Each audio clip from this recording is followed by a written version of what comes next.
मणिपुर में वर्तमान हिंसा को दोहराते हुए कि यह मीतेई कुकी संघर्ष नहीं है, बल्कि यह भारत सरकार द्वारा शुरू किया गया एक कथित छद्म युद्ध है।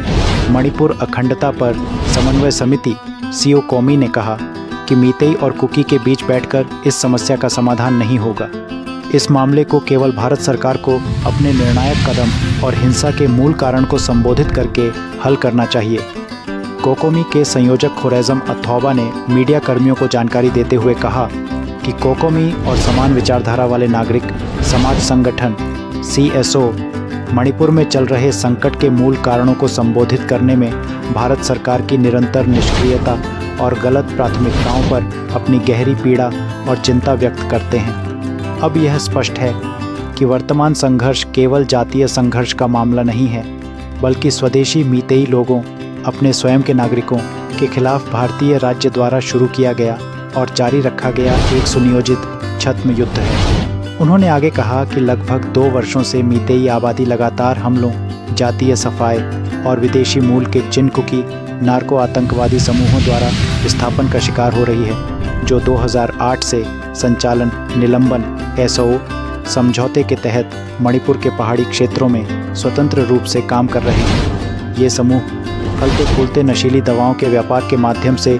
सशस्त्र और वित्त पोषित होकर राज्य की अखंडता को चुनौती देते रहते हैं। यह कहते हुए कि भारत सरकार को ज़मीनी हकीकत से भागना बंद करना चाहिए, उन्होंने मणिपुर के पहाड़ी क्षेत्रों में सक्रिय सभी चिनकुकी नार्को आतंकवादी समूहों पर तत्काल सैन्य कार्रवाई करने, म्यांमार और अन्य जगहों से 1950 के दशक से मणिपुर में घुसपैठ करने वाले सभी अवैध प्रवासियों का पता लगाने और उन्हें निर्वासित करने, अवैध प्रवासियों की पहचान करने और उन्हें वास्तविक मूल नागरिकों से अलग करने के लिए मणिपुर में राष्ट्रीय नागरिक रजिस्टर NRC को तत्काल लागू करने की मांग की है। समिति ने पहाड़ी इलाकों में अवैध अफीम की खेती को नष्ट करने के लिए बड़े पैमाने पर राज्य के नेतृत्व में अभियान चलाने और ड्रग कार्टेल में शामिल या उसका बचाव करने वाले सभी व्यक्तियों, संगठनों या राजनीतिक समूहों के खिलाफ सख्त कार्रवाई की मांग की। संचालन निलंबन SO समझौते को तत्काल निरस्त किया जाए और मणिपुर की धरती पर विदेशी मूल के हथियारबंद भाड़े के सैनिकों को पनाह देना बंद किया जाए। केंद्रीय गृह मंत्री की घोषणा के अनुसार मणिपुर राज्य में राजमार्गों और सड़कों को खोलने में सभी प्रतिरोधों को दबा दिया जाए, जो 8 मार्च 2025 को विफल हो गया। The government of India is and their security agencies are, holding their grip against the Meitei population. This has been witnessed over the past months. Udalguri जिले के रौता में नैतिक पुलिसिंग का एक परेशान करने वाला मामला सामने आया है, जहां चोरी के संदेह में 24 वर्षीय लालमोहन रॉय को गुस्साई भीड़ ने बेरहमी से पीट कर मार डाला। यह भयावह घटना 13 मार्च की रात को कटहलबारी गांव में हुई, जहां रॉय को न्याय अपने हाथ में लेने के आरोप में 3 व्यक्तियों ने बांधकर पीटा। रिपोर्ट के अनुसार लालमोहन रॉय 24 नामक व्यक्ति पर 13 मार्च की रात करीब 11 बजे कटहलबारी गांव में सुपारी चोरी के संदेह में बेरहमी से हमला किया गया। সংঘ অৱস্থাত আছে তেওঁলোকে কৈছে তেওঁলোকে ডেড বডি হয়তো ৰৌতা থানাত আনিব, কিন্তু আমাৰ কথা হ'ল যেতিয়ালৈকে আসামীবিলাকক কৰায়ত্ব নকৰিব ডেড বডি আমি সঞ্জি নলওঁ। ডেড বডি এই ৰৌতা থানাতে থাকিব, যেতিয়া কৰায়ত্ব কৰিব হয়তো তাৰপিছত আমি কি কৰিম সেইটো আমি পিছত বিবেচনা কৰিম। श्रीभूमि के मुबारकपुर में एक घातक सड़क दुर्घटना हुई, जहां एक बुलेट मोटरसाइकिल और एक ट्रैवलर वाहन में आमने सामने की टक्कर हो गई, जिससे बाइक सवार गंभीर रूप से घायल हो गया। रॉय नगर निवासी सत्यव्रत देव के रूप में पहचाने गए पीड़ित को तुरंत उन्नत चिकित्सा देखभाल के लिए सिलचर मेडिकल कॉलेज अस्पताल ले जाया गया।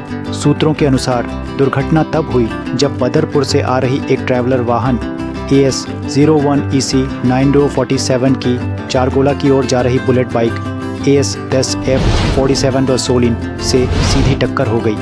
स्थानीय निवासियों ने तुरंत प्रतिक्रिया दी और घायल सवार को श्रीभूमि सिविल अस्पताल पहुंचाया। हालांकि उसकी चोटों की गंभीरता के कारण बाद में उसे आगे के इलाज के लिए सिलचर मेडिकल कॉलेज अस्पताल रेफर कर दिया गया। प्रत्यक्षदर्शियों ने बताया कि दुर्घटना के तुरंत बाद ट्रैवलर वाहन का चालक मौके से भाग गया। अधिकारी घटना की जांच कर रहे हैं और फरार चालक का पता लगाने के प्रयास जारी हैं। गुवाहाटी में 2 ऐसी खतरनाक घटनाएं हुई जिनसे सार्वजनिक सुरक्षा और कानून प्रवर्तन पर नई चिंताएं पैदा हो गई हैं। 2 अलग अलग स्थानों पर लापरवाह व्यवहार के चौंकाने वाले प्रदर्शनों ने नागरिकों में व्यापक आक्रोश पैदा कर दिया है।